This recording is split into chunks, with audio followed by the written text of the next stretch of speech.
Hello guys, welcome back to my YouTube channel. So in this video we are going to make this nice looking form from scratch and style it with CSS. In this form you can enter your username, your age as a number, and a password. Then submit the form by clicking the login button. In our case, our data will be lost since we don't have a backend server to submit the data. But it's a good practice of the front end, especially HTML and CSS. As you can see, if you miss a field, the form will not submit. You must fill in all fields, so let's get started. If it's your first time, make sure to subscribe. So you will open any folder in Visual Studio Code or any other editor and create a file called index.html or any other name, provided it has a .html extension. Then in the HTML file, create the basic HTML structure. A shortcut for this if you are using VS Code is write an exclamation mark, then press enter. It creates the HTML structure for you. Then inside the body, we will start creating our form. So we will start by creating a div element, give it a class of form container. This class will help us to target the div element when styling it. Div acts as a container, so we will have our form inside this container. But first we will create a heading using the h1 element. Then write login. Then I will open this file in the browser so that we see what we are creating. So I will right-click in the form and select Open with Live Server. Make sure you have a live server installed in your VS Code extensions. It makes it easy to run HTML files. And as you can see, we have our heading right here. Now I will create a form using the form tag. Then inside the form, I will create another container, a div element, and give it a class of input div. Remember, this classes will assist us to target specific elements while styling them. Then inside this div I will create a label. Just like products has labels, inputs has labels to show what the input is. Here we have a username label, so definitely the user will know they are supposed to put username in that input. Next I will create the actual input, which is somewhere a user can type in some values. Inside this input there is a bunch of stuff that we need to specify. First, the type. Username should be a text, so we put type as text. Then the ID. This is a special identifier for this input. We will use it to connect this input to its label. Then we have the placeholder. Instead of having an empty input bar, we can put some text that explains to the user even more what this input is for. Then to connect the label with this input, we will go back to the label and use a property called for. Then write the ID of the input. This specifies that this label is for the username input. Next, below this div, I will create another similar div to be a container for the next input and label. The process is like the first one, only a few changes in the input.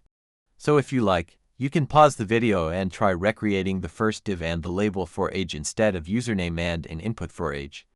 If you do it successfully, let me know in comments. If you have a challenge, comment below. So I will give this div a similar class like before. Then create a label for age. Then an input. Our input here is age, and we want the user to enter age as a number. So we will use type as a number. If user tries to type a text, it fails. Next we will give it an ID. Then the placeholder. Next we don't want a user to enter a negative age, so we put a minimum of 1. So let us now create the last div to contain password, input and label. Then a password label. Then input. We want this to be a password and be shown as dots, so we will use type as password. Then ID. Then placeholder. If I try to enter password, you can see it's shown as a password. Age as a number.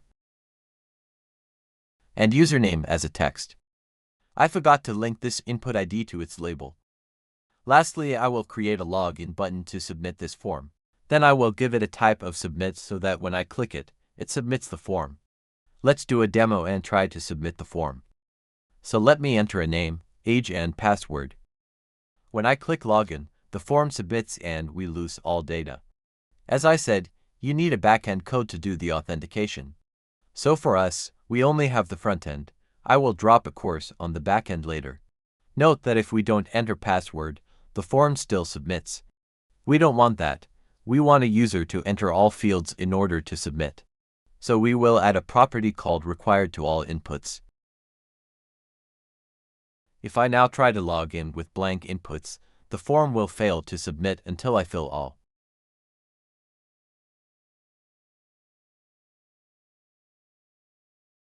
And that's all the HTML that we required. Next, we want to style our form so that it looks nice.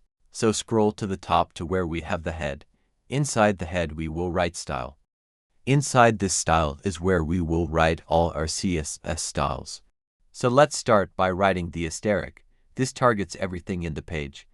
We want to remove default spaces and set font family. So styles in this asterisk will apply to everything in the page. So we will set margin to 0. Then padding.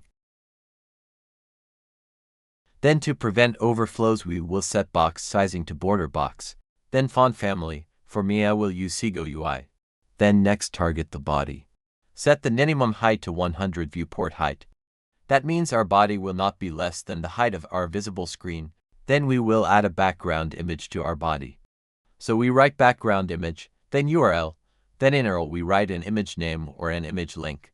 Make sure you have an image in the folder you are working on, or if you want to use my image, copy the image link in the description and paste it inside the URL where I wrote the image name. As you can see, my image appeared, but it's too huge. So write background size and set it to cover in order to fit the body. Perfect. Now we need to put it at the center. So write background position and set it to center. Perfect.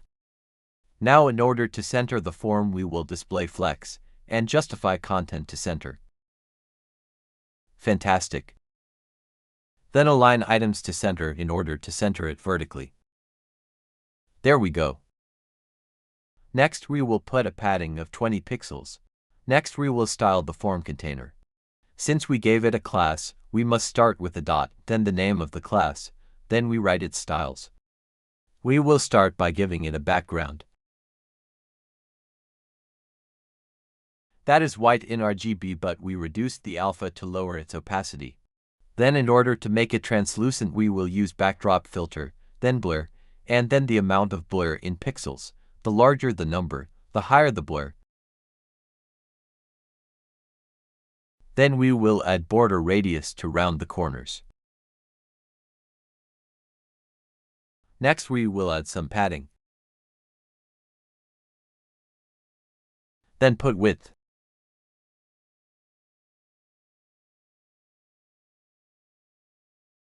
Next, we will add some shadow.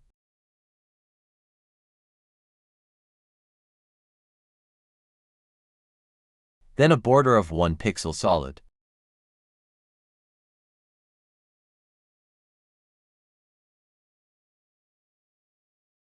Next, we will target our heading, the H1 element.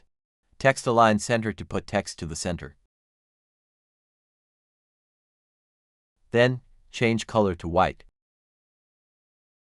Next, we will add some space at the bottom. Then, add some font weight to bold the text. Here we will reduce the boldness. Next, we will add some text shadow.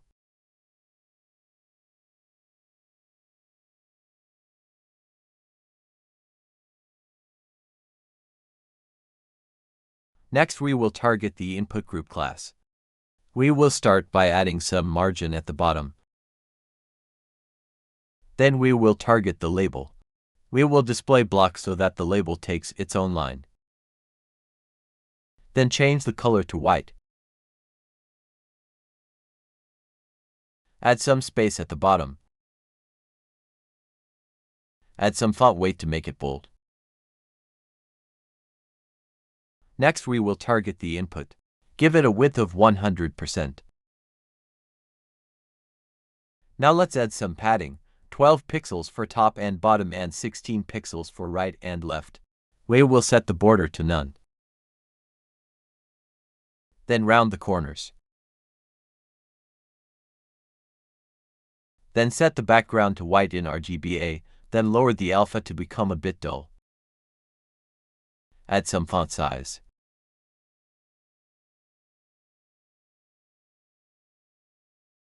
Then we will write some styles when we tap the input.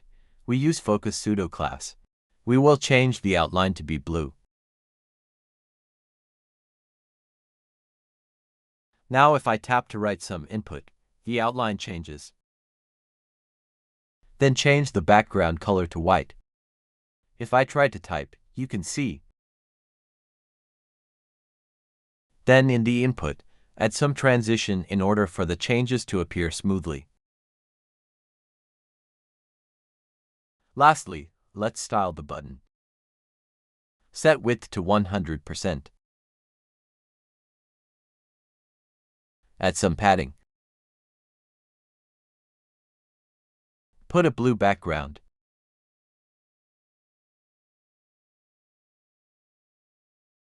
Change color to white. Remove border. Then border radius to round corners. Add some font size. Then increase the font weight. Set cursor to pointer.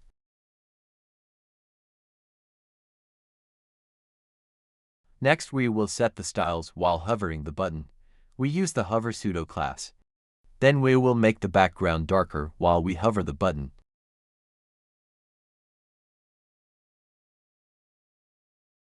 Then put transition in button for the change to appear smoothly.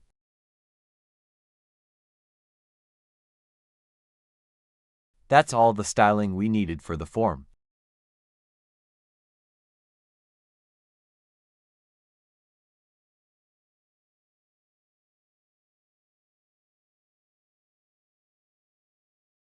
If this video helped you, make sure to like and subscribe to the channel. See you in the next video.